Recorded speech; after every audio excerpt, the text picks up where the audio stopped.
Today we're going to talk about spiritual awakening. Dun, dun, dun. And it's not what you think it is.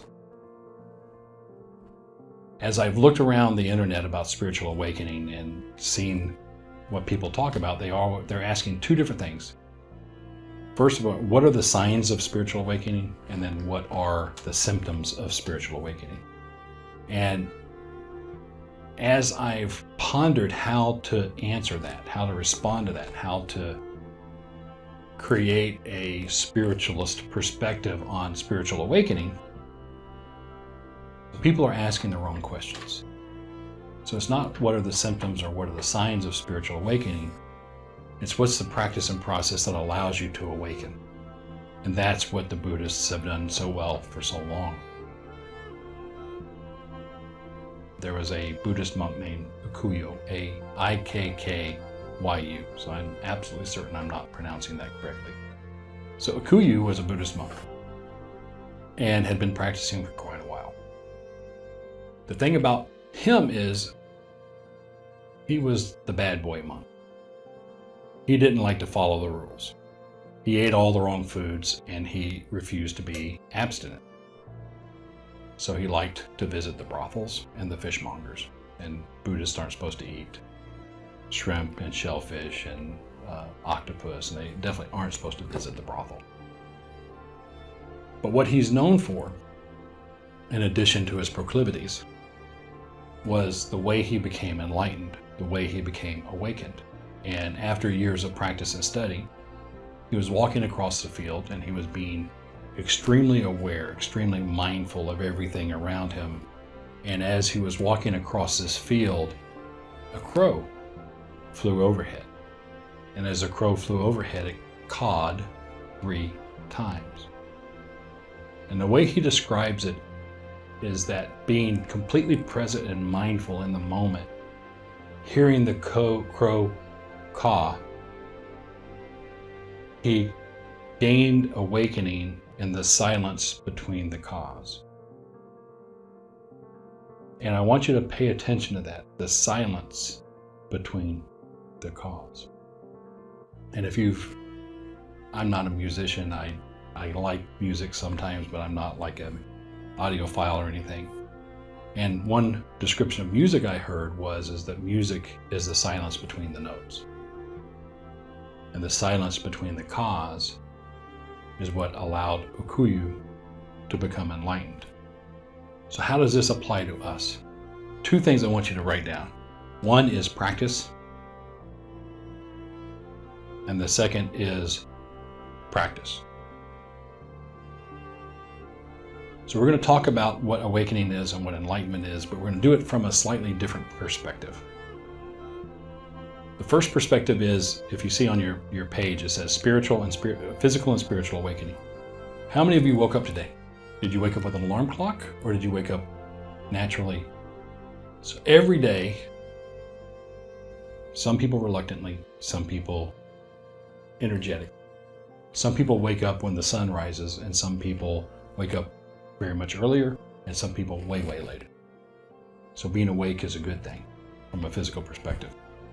Spiritually awakening happens pretty much the same way.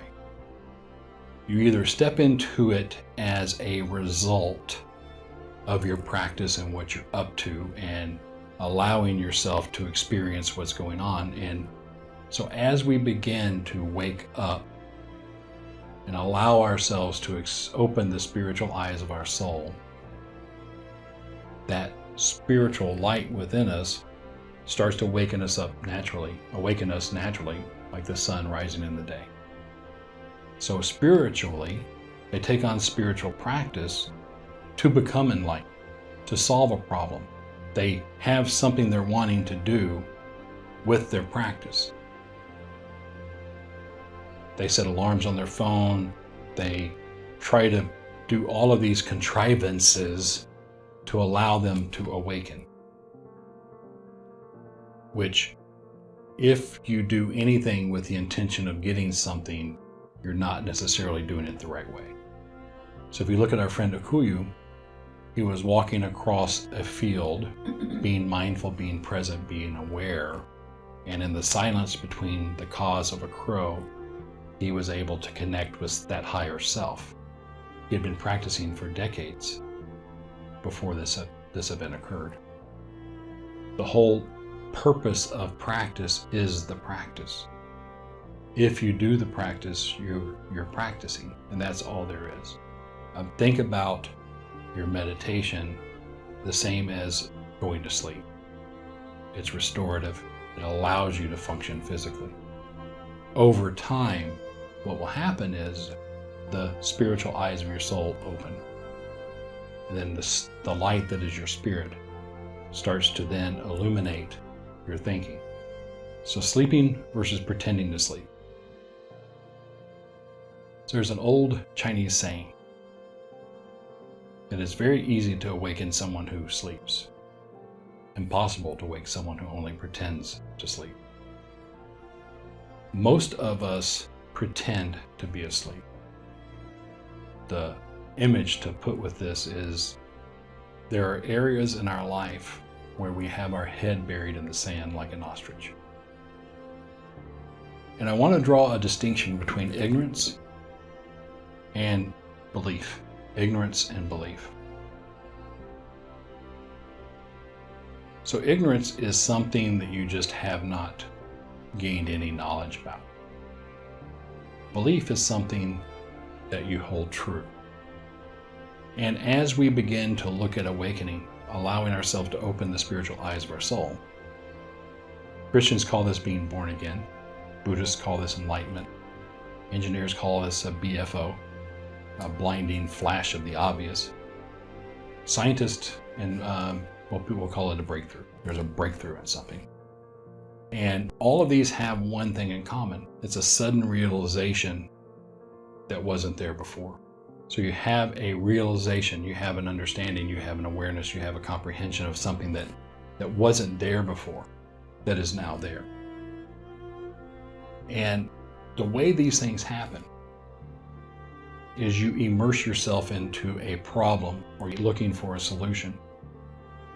That as you immerse yourself into a situation, many times the solution will be there in completely and in total in one moment. Just a sudden aha, a sudden flash.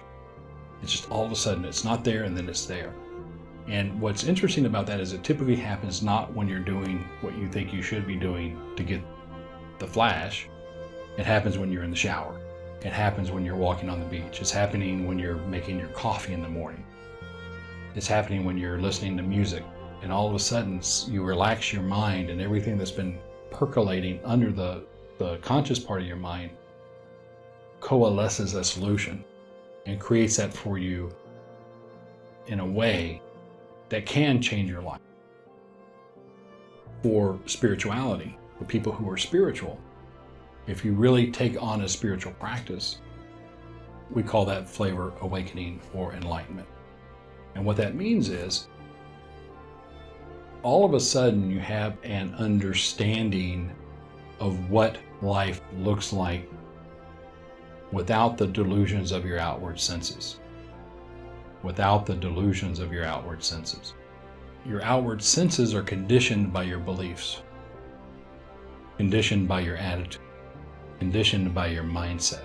So we have this way that the world occurs to us that we understand physically. Certain sounds, certain smells, certain images mean certain things. As you begin to meditate, you start to detach from your physical senses and begin to connect with your spiritual senses. Our spiritual senses, or psychic senses, if you will, we have one that correlates to each of our physical senses, plus we have a couple of more that aren't necessarily, we don't have a physical sense, and that's in the areas of intuition and knowing. This, I think, is where some people get confused about signs and symptoms of awakening. I think that many times we'll have a life problem, and that life problem we can't solve with the level of understanding and beliefs that we have right now. So you end up with this tumultuous time right before you have a breakthrough. You know, my living situation is not working out. My significant other isn't working out. My physical health isn't working out. So you have some situation, my job, my transportation, there's some problem. I woke up today and I realized I'm not the right person. I'm the wrong person. I'm not the person I ever thought I wanted to be. So all of those distressing experiences have it seem that there is some turmoil that has to happen before you can have an awakening. However, the turmoil is optional. The turmoil is created by your belief system. The turmoil is created by the darkness of your outward senses, your inability to see things as they really are. Practice of practicing meditation, the practice of practicing our awareness, allows us to detach, release, surrender the suffering. Because the suffering is some story we made up in our head, some belief system that we should act a certain way or we shouldn't be acting a certain way. And that is where the freedom, the emancipation, the awakening, the enlightenment happens. Where the moment you realize that your external circumstances have nothing to do with you or how you have to receive them or how you have to respond to them, then you become free. And that freedom is the beauty of spiritual practice. And that is sleeping versus pretending to sleep. Your pretense is your beliefs. And the moment you get some freedom to have a choice and consciously choose your beliefs, then you have a life that's worth living. The next section, from darkness into light. The darkness is anything that we think is true. And that's the part that I want you to really understand. That nothing you see is what it is unless you see them with the spiritual eyes of your soul. So the light is your spirit. Your soul is the darkness. And remember, soul has to do with this physical body and dies with this physical body. The spirit lives beyond. So the purpose of practice is allow you to step out of the darkness of your outward senses and step into the light of your spirit. Open the spiritual eyes of your soul. Now here's the harsh part. The last one, life after awakening, life after awakening. And here's where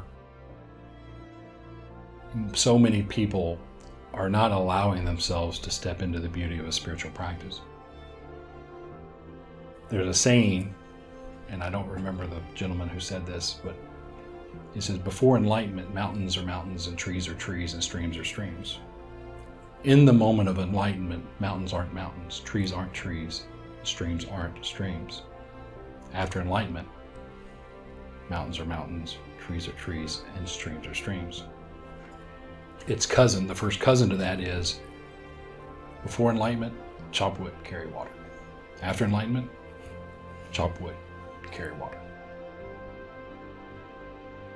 Who you are in your life doesn't change. Circumstances don't change the moment you reach enlightenment, the moment you have that aha, that realization, that sudden comprehension of the universe, greater universe around you.